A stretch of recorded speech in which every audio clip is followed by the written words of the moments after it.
He didn't know he had a son. A letter from a woman from his past turned his life upside down. Now he had a boy and an old house that needed hands, patience, and faith. He didn't build mansions or chase wealth. He just tried to fix the roof and his destiny. Subscribe and write in the comments which city you are watching from. Michael Reed had never thought much about the shape of his life. It had unfolded the way unplanned things often do, without rhythm or direction, like a road that kept changing beneath his boots. At 40, he was a construction worker with calloused hands and no savings, living in a one-bedroom apartment that always smelled faintly of drywall dust and instant noodles. Every morning he woke to the hum of the city and the ache in his back, another reminder that he'd built more for others than for himself. His days bled together in the noise of power tools and the clatter of hammers, his nights in the quiet hum of a refrigerator that seemed to sigh louder than he did. He spent what he earned without thinking. Beer, poker nights, a new set of wrenches he didn't need. Dreams were for people who hadn't yet learned disappointment. That evening, rain fell softly over the cracked pavement outside his building. Michael came home from another long shift, his boots heavy with mud, and noticed the overstuffed mailbox hanging open. Flyers for fast loans, restaurant coupons, a few bills. Nothing unusual. But tucked between them was a single white envelope, handwritten, no return address, his name spelled neatly in looping cursive. Something about the care of it made him pause. He tore it open right there, under the flickering hallway light, and unfolded the paper inside. The letter was short, but by the second line his chest felt tight. The words seemed to blur and rearrange themselves, like his mind refused to process them all at once. I don't have much time left. The doctors say it's cancer, and it's moving fast. I know we didn't part on good terms, but I need you to know the truth before I go. You have a son, Michael. His name is Jamie. He's 5 years old. I wanted to tell you sooner, but I was afraid. He deserves to have someone when I'm gone. It was signed Rachel. He read it twice, then a third time. His hands trembled slightly, the paper growing damp from his fingertips. Rachel. The name hit him like an echo from another life. He remembered her laugh, that brief summer years ago when he'd worked a highway renovation job 2 towns over, when evenings were spent in a cheap bar and mornings in her tiny apartment that always smelled of oranges and paint thinner. They'd lasted only a few months before he moved on. She'd wanted something permanent. He hadn't. He hadn't even known she was pregnant. Michael sat down heavily on the stairwell step, the paper limp in his hands. A son. The word didn't seem real. He'd never been anyone's anything. Not a husband, not a father, not someone whose absence mattered. He stared at the ink until the letters swam together, until he wasn't sure whether he was angry or scared, or something else entirely. When the rain outside turned harder, he folded the letter carefully and slipped it into his jacket pocket, as though afraid the world might take it back. That night, he didn't sleep. He sat at the kitchen table with the letter beside an empty beer can, reading it over and over. At some point, he whispered aloud, 5 years. The number felt heavy, like time he could never earn back. He thought of what 5 years meant in a child's life. First words, first steps, birthdays he'd missed without knowing they existed. The guilt hit him slowly, seeping into the cracks of his mind like water through damaged wood. For the first time in years, he felt something sharper than regret. He felt the need to do something. 3 days later, another envelope arrived. This one was official, stamped and sealed, the name of a law firm printed at the top. Inside was confirmation. Rachel had passed away 2 weeks earlier. Her final request, written into her will, named Michael as the legal guardian of her son. There was no one else. The social worker handling the case had attached a short note, suggesting a meeting to discuss the transition. Michael spent an hour staring at that letter before finally picking up the phone. His voice shook when he spoke to the woman on the other end. She sounded kind, but distant, as if she did this sort of thing often. They arranged to meet the following morning at the Child Services office downtown. He almost didn't go. That morning, he stood at his sink, shaving, looking at the stranger in the mirror-lined face. Tired eyes. A man who looked more worn than old. What right did he have to take care of anyone? He could barely take care of himself. But something in Rachel's words wouldn't let him walk away. He deserves to have someone when I'm gone. He thought of that boy, his boy, alone, in a world that had already taken his mother. By the time he stepped out into the street, the decision had already been made somewhere deeper than reason. The office smelled like disinfectant and paper. A woman in glasses led him to a small room with a table, 2 chairs, and a pile of folders. She smiled politely and left him alone for a moment. When the door opened again, a small figure stepped inside. A boy in an oversized blue sweater, clutching a stuffed bear with one ear missing. Jamie. The name that until now had been only ink on paper suddenly had eyes, skin, breath. The child looked up at him, uncertain, silent. There was no resemblance he could name at first, but something about the way the boy's fingers tightened around the bear felt painfully familiar. It was the gesture of someone bracing for disappointment. "Hi," Michael said awkwardly, his voice softer than he meant. The boy didn't answer. He just stared, wide-eyed, like he was waiting to see what kind of man this was, the one who hadn't been there. Michael wanted to say something, anything, but every word he could think of sounded wrong. Instead, he nodded, a small, clumsy gesture of peace. The boy's eyes flickered briefly toward his hand, then back to his face. After a moment, he whispered, barely audible, "Hi." It was enough. Something shifted inside him, small and fragile, but real. The meeting lasted an hour. Paperwork, instructions, signatures. Words that meant little but carried everything. When they left the building, Michael held the boy's small hand.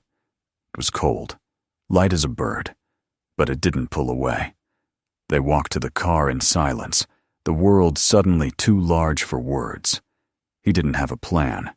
His apartment was no place for a child. The peeling wallpaper and smell of beer felt like failure. As they drove, he spotted a weathered "for sale" sign by the side of a county road. The house beyond it looked forgotten. Sagging porch, cracked windows, weeds up to the steps. But there was something about it that caught him. Maybe the stubborn way it still stood, despite everything trying to make it fall. He parked and got out. The wind smelled of wet wood and rust. Through the dusty windows, he could see sunlight falling across the floorboards, a single patch of brightness in all the decay. An old real estate agent met them later that day. "It's been empty for years," she said, shaking her head. "You'd have to rebuild most of it." She named a price so low it sounded like a dare. Michael looked at the boy beside him, at the stuffed bear clutched to his chest. "I'll take it," he said. The woman blinked. "You sure, Mr. Reed? It's not much of a home." He almost laughed. "Neither am I, but I can fix that." That night, standing on the front porch with the keys in his hand, he looked down at Jamie. The boy's face was unreadable, his small shoulders hunched against the evening chill. Behind them stretched a life Michael no longer wanted. Before them stood a house that could barely hold itself together. He knelt so that they were eye to eye. "This place," he said, nodding toward the darkened doorway, "isn't much yet, but we can make it ours. You and me." The boy's lips trembled slightly. "We're going to live here?" Michael hesitated, then smiled, awkward, uncertain, but real. "No, kid. We're gonna build here." When he turned the key, the door groaned open, releasing a smell of dust and something faintly sweet, like old wood and forgotten lavender. The air inside was cool and quiet, thick with memories that didn't belong to them yet. As they stepped across the threshold, the floor creaked beneath their feet, the sound echoing through the hollow rooms like the first breath of a new life. For a long moment they stood there, listening to the silence. Somewhere in the walls, water dripped softly. Outside, the wind rattled the loose shutters.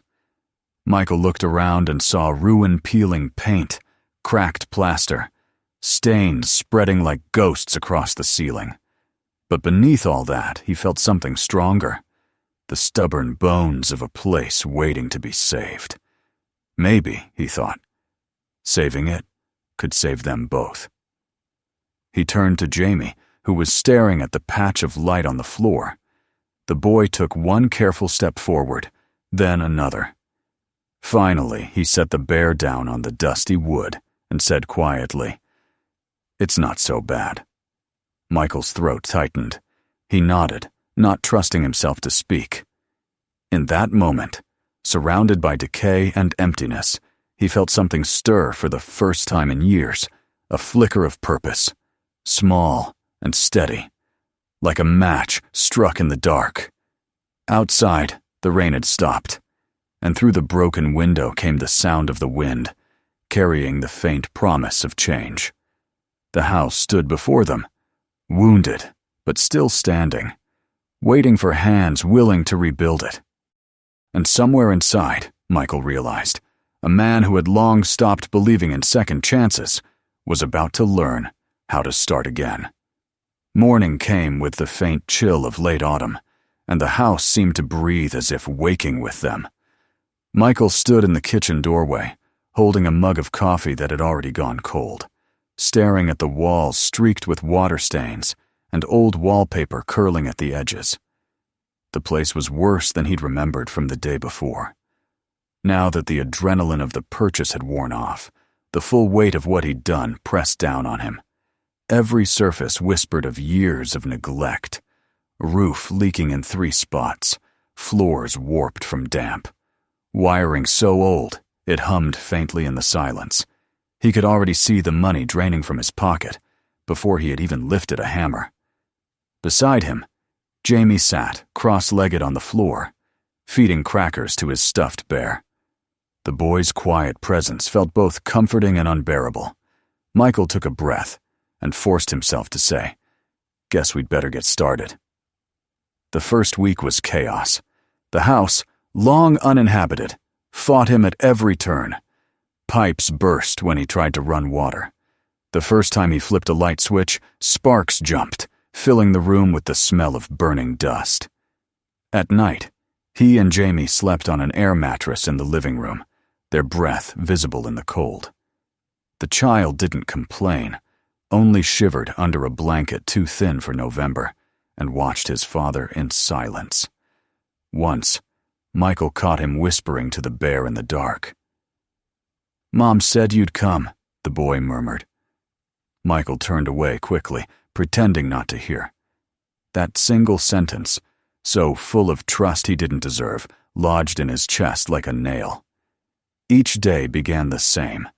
Coffee for him, cereal for Jamie, then the slow, patient rhythm of repair. Michael started with the roof. He climbed into the attic, light cutting through broken shingles, dust rising in golden streaks.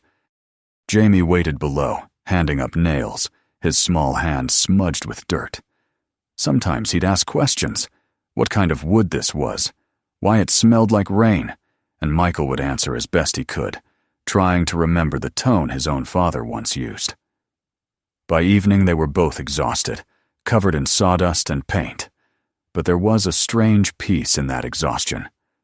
The noise of hammers and laughter filled the empty rooms, and for the first time, the house no longer felt dead. Progress came slowly, one wall at a time. Michael worked his job during the day and came home to work on the house until midnight. The paychecks dwindled, but he stopped keeping count. Jamie had taken to following him everywhere, offering small, serious bits of help, holding a flashlight, lining up nails in neat rows. One afternoon, when they were repainting the kitchen, Jamie accidentally dragged his sleeve across the wet wall, leaving a streak of blue. Michael almost snapped at him, the old impatience rising instinctively, but then he saw the boy's frightened face and stopped himself. "Looks better that way," he said finally, forcing a smile.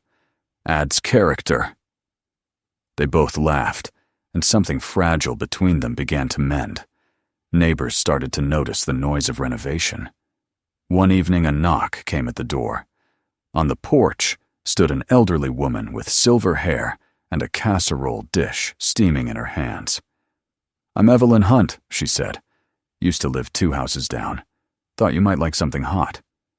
She stepped inside without waiting for permission, glancing around the half-finished room with an approving nod. "You've got work ahead of you," she added, setting the dish on the counter. "But the bones are good. Houses like this, if you treat them right, they remember." Her kindness disarmed Michael more than he expected. Before she left, she promised to send over her nephew to help with the wiring. The next evening the man appeared, fixed the faulty outlet, and refused payment. Little by little, help began to arrive unasked for. The nights grew warmer as the heating finally came back to life. Michael began to notice changes in Jamie that mirrored the house's transformation. The boy spoke more, laughed more, asked endless questions about tools and measurements. Once, he pointed at a crooked section of wall and announced solemnly, "That one's leaning." Michael handed him the level and said, "Then you better check it." They spent half an hour adjusting frames and pretending the imperfection was deliberate art. When they finished, Jamie stepped back and grinned. "See? It looks like it's smiling." And for the first time in years, Michael felt the rare, steady warmth of pride. Not the pride of achievement, but of belonging. Winter passed in work.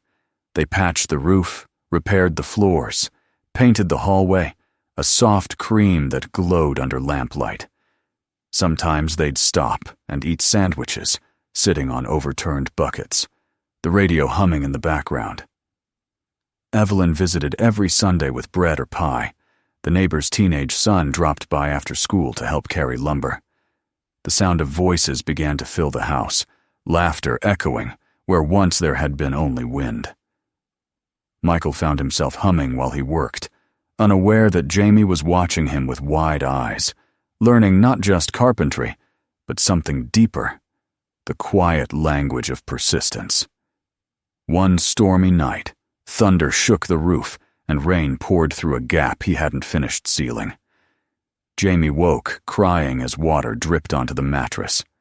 Michael grabbed a bucket, cursing under his breath, then saw the terror on the boy's face. He knelt, touched his shoulder gently, and said, "Come on, kid. Let's fix it." Together they climbed the narrow stairs to the attic, the flashlight trembling in Jamie's hands. Rain hammered above them as Michael wedged a board beneath the leak. Jamie held the light steady, eyes huge, teeth chattering. When they finally managed to stop the worst of it, Michael looked at him and saw pride shining through the fear.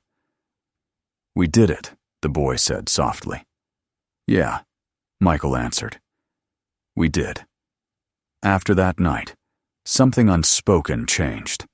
The boy began to follow him without hesitation, his small footsteps echoing faithfully through the hallways. He learned to sand wood, to stir paint, to measure twice before cutting once. On weekends, they tackled the yard, tearing through the jungle of weeds that had swallowed what used to be a garden. Beneath the dirt, they found old stone borders and, to Jamie's delight, a few stubborn flowers that had survived. "They just kept growing," he said in wonder. Michael nodded, wiping sweat from his brow. "That's what strong things do." Spring arrived quietly. The days stretched longer, sunlight spilling through newly cleaned windows. Michael built a makeshift workbench out back, and Jamie insisted on planting seeds in tin cans lined up along the porch railing.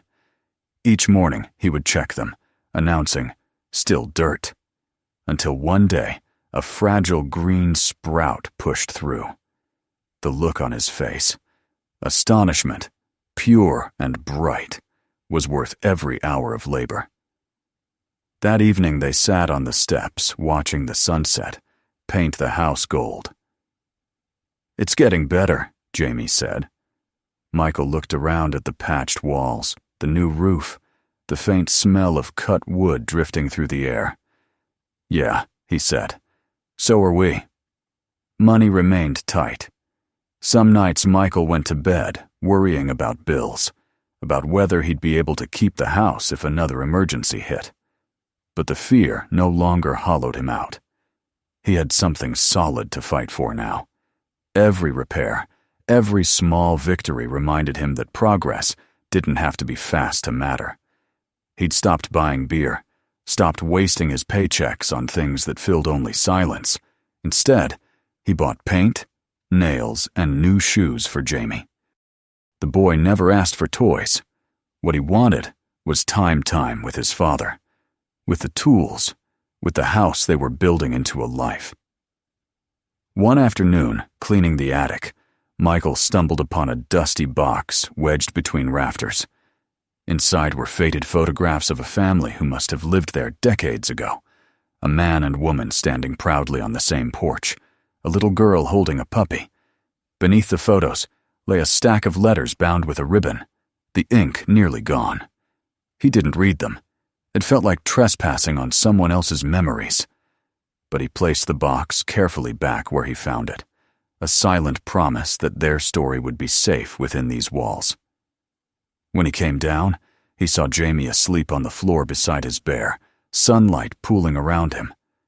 For the first time, Michael felt what Rachel must have meant in her letter, that love was not an emotion, but an act of staying. Weeks turned into months. The kitchen gleamed with new tiles. The living room smelled of fresh pine. Evelyn helped them hang curtains she'd sewn herself. The teenage helper, Marcus, built a swing in the backyard from leftover lumber. Neighbors began to stop by uninvited, bringing pie or conversation, drawn by the quiet miracle unfolding in the once-abandoned house. Michael found himself part of something he hadn't known he was missing. A community. They called him the Builder now, and Jamie, his little apprentice. He pretended to roll his eyes at the nickname, but he secretly loved it. Then came the day Jamie called him Dad for the first time. It happened casually, almost by accident, while they were assembling a new shelf in the bedroom. "Dad, can you hold this?" The word hung in the air like the echo of a prayer. Michael froze, every muscle in his body tight. He looked at the boy, who was focused on the plank in his hands, oblivious to the weight of what he'd said. "Yeah," Michael replied finally, his voice unsteady. "I got it." And he did. He had it. He had him. He had something worth everything he'd lost. By summer, the transformation was undeniable. The house stood straight and proud, painted white with blue trim, windows clear and shining. The garden bloomed with wildflowers and tomatoes. Children laughed in the yard. Inside, laughter and the scent of bread replaced the echo of emptiness. On the last day of June, they stood together on the porch, watching the evening settle over the neighborhood. Jamie leaned against his father's arm. "It's home now," he said. Michael nodded. "Yeah, kid, it finally is." That night, after Jamie had fallen asleep, Michael wandered through the quiet rooms. He touched the walls they had painted together, ran his hand along the banister they'd sanded smooth, listened to the hum of a house alive again. In the reflection of a window, he saw a man he barely recognized, tired, older, but solid. The same hands that had built for strangers had built this place, and in doing so had built a life he hadn't thought possible. Outside, the wind moved softly through the trees, carrying the faint sound of the boys breathing upstairs. For the first time in years, Michael didn't feel alone. The house had grown around them, as alive as they were. Each repair a heartbeat, each coat of paint a promise kept. Tomorrow there would be more work. There always was. But tonight he let himself rest in the simple truth of what they had made together. The man who had once lived without purpose had found one in the quiet laughter of a child and the solid weight of a hammer in his hands. And as he turned off the last light, he smiled at the thought that maybe, just maybe, the house was teaching him how to be whole again. A year passed almost without Michael noticing. What had once been weeks of scraping and sanding, hammering late into the night under the single bulb of the living room ceiling, had somehow turned into a rhythm of life, a quiet, steady pulse that guided every day. The house, once a skeleton of rotting wood and cracked plaster, now stood proud at the edge of the road, painted in soft white and warm yellow, its porch swing creaking gently in the evening breeze. Where broken windows had gaped like wounds, sunlight now streamed through glass so clean it glowed.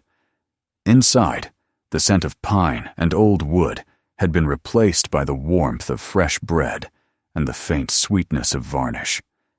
It was no longer just a house, it was theirs. Michael woke early most mornings, before the sun, when the light through the curtains was still gray and hesitant. The habit had grown on him since the first winter they'd spent there. Something about the quiet of dawn made him feel closer to the world, more capable of understanding it. Downstairs, the kettle rattled on the stove while he checked his notebook. Repair schedules, bills, new ideas for the basement workshop he was planning. He would often look toward the small bedroom across the hall, where Jamie still slept, curled under the blanket with his stuffed bear, and a faint smile would tug at his mouth. For years, his life had been filled with noise machines, traffic, the chatter of men who built things that didn't belong to them. But now, silence had become the purest sound he knew. Jamie had grown over the months, not just in height, but in confidence. The shy boy who once whispered to a toy in the dark had become an 8-year-old who filled the house with questions and laughter. He had a habit of carrying a small notebook everywhere, scribbling drawings of the house, the garden, and sometimes his father with a hammer in hand. His favorite subject was the porch swing, where they spent most evenings after dinner, watching the sunset dissolve behind the trees. He'd say that the swing made the house breathe slower, as if it liked resting after a long day, too. Their days had settled into a gentle rhythm. Mornings were for school and work. Michael now took more renovation contracts around the neighborhood, trusted by people who'd once ignored him. His hands, rough but precise, had regained their old skill. He built shelves, porches, fences, sometimes even helped others repair their roofs, refusing extra pay. Just keeping the balance, he'd say when neighbors tried to insist. In the afternoons, he'd return home, change into his worn jeans, and work on their own unfinished projects. Jamie would appear like clockwork, dropping his school bag and joining him, sleeves rolled up, hair falling into his eyes, full of serious concentration. It wasn't about teaching the boy to build. It was about building together, the unspoken lesson that everything worth keeping takes time. By spring, the basement workshop had taken shape. The smell of sawdust filled the air, mixing with the faint, earthy scent from the garden above. Michael spent hours down there, sanding wood smooth while the radio hummed quietly in the background. Jamie had his own little corner, a workbench made from an old door, and 2 crates, covered with nails, string, and half-finished wooden toys. One afternoon, when the boy proudly presented a crooked birdhouse he'd made entirely on his own, Michael didn't correct a single mistake. Instead, he nailed it to the tree outside, just as it was. Even the birds need a home, Jamie had said, watching it sway slightly in the breeze. Sometimes when Michael caught himself staring at his son, really staring, he would feel a dull ache in his chest, a mixture of pride and disbelief. A year ago, he'd been a man who couldn't keep a goldfish alive, and now he was raising a boy who laughed with his whole body and talked about building treehouses and greenhouses and bridges to the sky. Rachel's name still came to him sometimes in quiet moments, carried by memory more than pain. He kept her letter in a small frame on the mantel, behind the photo he'd taken of Jamie planting the maple sapling in the yard. He never spoke of her often, but every time he watered that tree, he whispered a thank you into the soil. As summer stretched across the land, the town began to notice the transformation of the old Reed place. Evelyn would often stop by with cookies, shaking her head in wonder. "I told you the bones were good," she'd say, and Michael would laugh. Marcus, now attending a construction management course at the community college, came by on weekends to help with the porch railing. He treated Jamie like a younger brother, teaching him how to hold a saw safely and explaining why every board had its grain. Together, they rebuilt the front steps, strong, smooth, and wide enough for 3 people to sit side by side. When it was done, they all stood back and admired their work. "It looks alive," Jamie said. Michael nodded slowly. "That's because it finally is." That summer, Sarah began visiting more often. She would come by to pick up Jamie for weekends, sometimes staying for dinner, lingering a little longer each time. There was no bitterness in her anymore, no edge to her voice. She'd walk through the rooms, touching the new banister or running her hand along the polished kitchen counter, and her eyes would soften. One evening, as Jamie chased fireflies in the yard, she stood beside Michael on the porch, looking out at the boys' laughter flickering through the dusk. "He's happy here," she said quietly. "He's safe." Michael only nodded. Words didn't come easily to him, but gratitude lived deep in the silence between them. They talked about schools, routines, his job. Before leaving, she hesitated, looking around at the house one more time.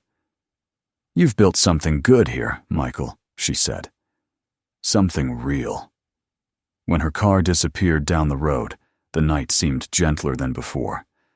Autumn arrived with gold light and crisp air. The maple tree Jamie had planted the year before had grown taller, its leaves turning flame red. Together they painted the exterior shutters, choosing a deep green that made the house glow against the fading grass. They planted chrysanthemums in the garden and hung small window boxes filled with herbs.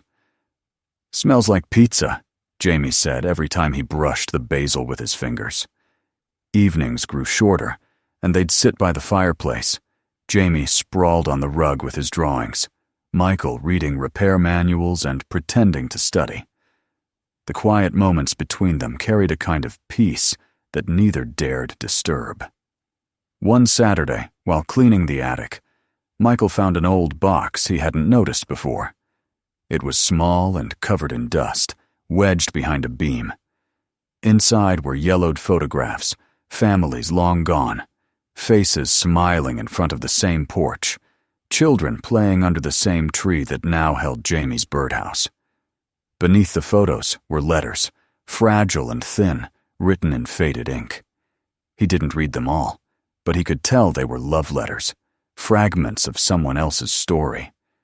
He sat there for a long time, holding those remnants of lives once lived in these rooms. The house had seen so much, births, laughter, deaths, and still it stood, ready to hold new memories. He realized then that homes, like people, survive through the care given to them, through the love they managed to shelter. Later that day, Jamie found him sitting on the attic floor and climbed into his lap. "Did someone live here before us?" he asked. "A long time ago," Michael answered. "Did they love it?" "I think they did," he said softly. The boy looked around thoughtfully, as though listening to the walls breathe. "Then we should take care of it too." Michael smiled. "We already are." As the first snow began to fall, the house seemed to hum with quiet satisfaction. Light glowed from every window, spilling warmth onto the porch, where Michael and Jamie hung a string of old Christmas lights. The bulbs were mismatched, some dimmer than others, but together they shone bright enough to make the yard sparkle. That evening, they hosted dinner for the neighbors, Evelyn, Marcus, the Chens from 2 streets over. Laughter filled every room. The smell of food, the clatter of dishes, the murmur of voices, all of it wove into something sacred. Michael caught himself watching Jamie serve hot chocolate with all the seriousness of a grown man, apron tied crookedly around his waist. The boy had grown tall enough to reach the counter now. "He's turning into you," Evelyn whispered. Michael shook his head. "No," he said. "He's turning into himself." When the guests had gone and the house had fallen quiet again, Michael walked through each room. The walls were lined with framed photos of their journey, the first day in the ruined kitchen, Jamie's painted handprints, the crooked birdhouse, the summer barbecue. Every picture told the story of work and love stitched together. He paused by the fireplace where Rachel's letter stood in its frame, beside a new photo of him and Jamie sitting on the porch steps. "You'd like this, Rachel," he murmured. "He's everything you hoped he'd be." Upstairs, Jamie was already asleep. His room was painted the same ocean blue they'd chosen that first year, the ceiling dotted with glow-in-the-dark stars, arranged in constellations they'd learned by heart. Orion, Cassiopeia, the Big Dipper. They shimmered faintly in the dark.